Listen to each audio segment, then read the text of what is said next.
Terima kasih Anda masih bersama kami. Bagi Anda yang baru saja bergabung, kami hadirkan kembali 3 berita utama hari ini. 2 siswa sekolah dasar tewas tenggelam saat berenang di sebuah embung milik desa di Pati. Karena tidak kuat menahan luapan sungai, tanggul darurat Sungai Cabean di Grobogan kembali longsor sepanjang 200 meter. Puluhan hektar sawah terancam banjir. Sebuah pohon Natal indah dirangkai dari tanaman kering enceng gondok.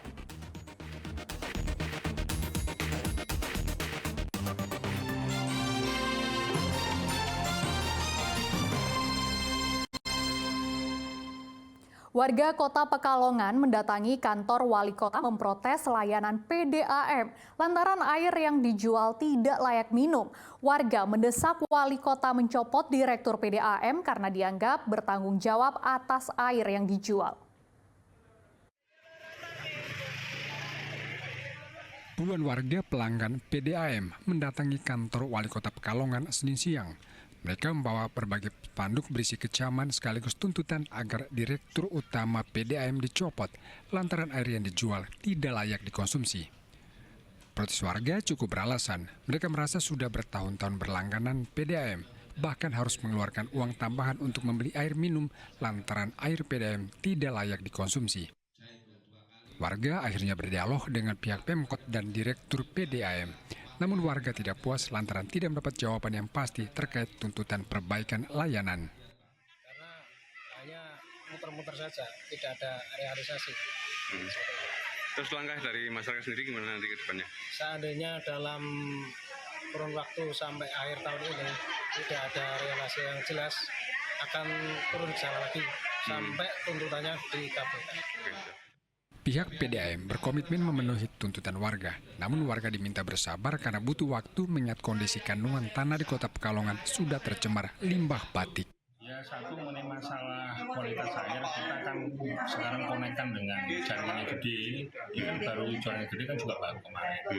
Terus yang sumur-sumur yang istilahnya di tanda kutip dilakukan batasnya kita kasih dicek lah. Kalau memang nanti warga itu sudah terpenuhi dengan jaringannya ada, ya kita akan matikan. Terus terkait tuntutan kompensasi dari masyarakat gimana Pak tanggapan dari PDAM Pak? Ya kita pelajari, soalnya kan bagaimana juga kan PDAM kan sebagai operator dari pemerintah, jadi kita regulasi. Unjuk rasa sebagai puncak kekesalan warga lantaran bertahun-tahun tuntutan mereka tidak pernah digubris. Padahal warga sudah mengadukan kasus ini secara hukum ke pihak kepolisian dan kejaksaan. Kuncoro Wijayanto melaporkan dari Kota Pekalongan. Petugas penyemprotkan cairan mikroba ke saluran irigasi Komplek Pasar Induk Brebes. Langkah ini untuk menghilangkan bau tak sedap yang sudah berlangsung lama. Petugas Damkar Brebes memaksimalkan penyemprotan ratusan liter cairan mikroba untuk menghilangkan bau busuk di saluran irigasi di Kompleks Pasar Induk Brebes.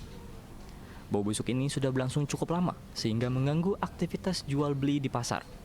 Bau busuk tidak lepas dari ulah para pedagang yang membuang sampah sembarangan ke saluran irigasi.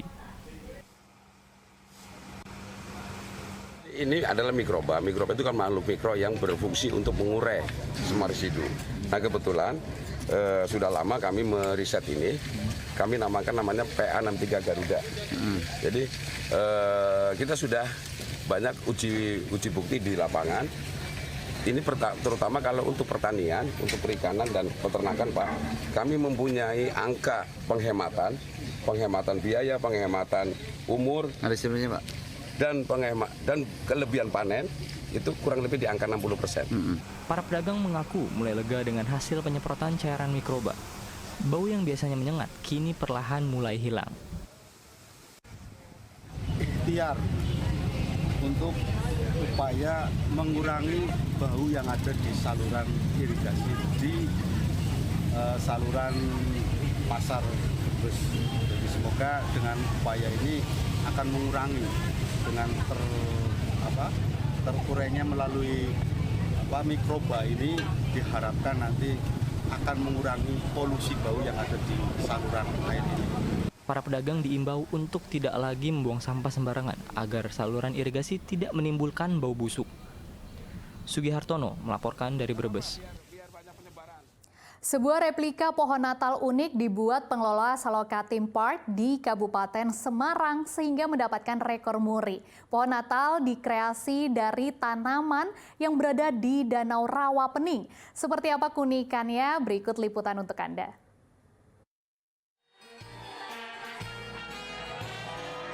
Pohon Natal umumnya terbuat dari pohon cemara. Namun pohon Natal di depan Saloka Theme Park di wilayah Tuntang, Kabupaten Semarang ini sangat berbeda dan unik. Ya, pohon Natal ini dirangkai dari tanaman enceng gondok kering. Tanaman diambil dari kearifan lokal, yakni dari Danau Rawapening. Pihak pengelola sengaja mengkreasi replika pohon Natal tahun 2023 secara berbeda, sekaligus untuk memberdayakan petani dan warga sekitar. Danau Rawapening memang banyak ditumbuhi tanaman enceng gondok, sehingga kerap mengganggu keseimbangan ekosistem danau. Untuk menghasilkan pohon Natal indah ini butuh waktu pengerjaan selama 3 minggu dengan bahan baku 400 kg enceng gondok. Tanaman enceng gondok dirangkai mengikuti kerangka pohon yang sudah disiapkan. Pada puncak pohon dipasang ornamen bintang khas Natal. Pohon kemudian dipercantik dengan berbagai ornamen lain, seperti bunga cemara, lampu hias, dan kulit jagung. Dari tangan-tangan terampil, akhirnya berdiri tegak sebuah pohon Natal setinggi 13 meter dengan diameter 8 meter. Saloka berada di sekitar Rawapening, di mana Rawapening ini salah satu potensi, bukan masalah ya, potensi yang ada di Rawapening adalah eceng gondok. Dan masyarakat sekitar di sini memanfaatkan eceng gondok ini untuk kerajinan, sehingga kami ingin mengangkat eceng gondok ini menjadi sesuatu yang berharga, lebih dikenal, sehingga dampak ekonomi kepada masyarakat sekitar juga akan lebih tinggi. Demikian. Pohon Natal dari enceng gondok ini memecahkan rekor muri sebagai sebuah karya luar biasa. Sebuah karya spektakuler, yaitu replika pohon Natal dari rangkaian eceng gondok tertinggi. Tingginya 13 meter dan diameternya 8 meter.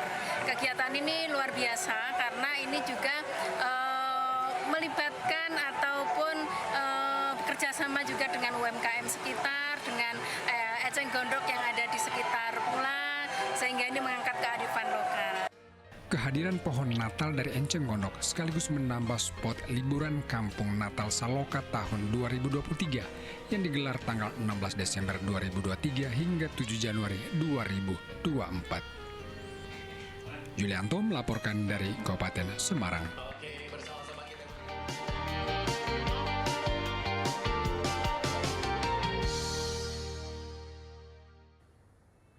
Informasi tadi mengakhiri jumpa kita hari ini. Atas nama rekan yang bertugas, saya Frin Meriana mengucapkan terima kasih atas kebersamaan Anda. Selamat beraktivitas dan sampai jumpa.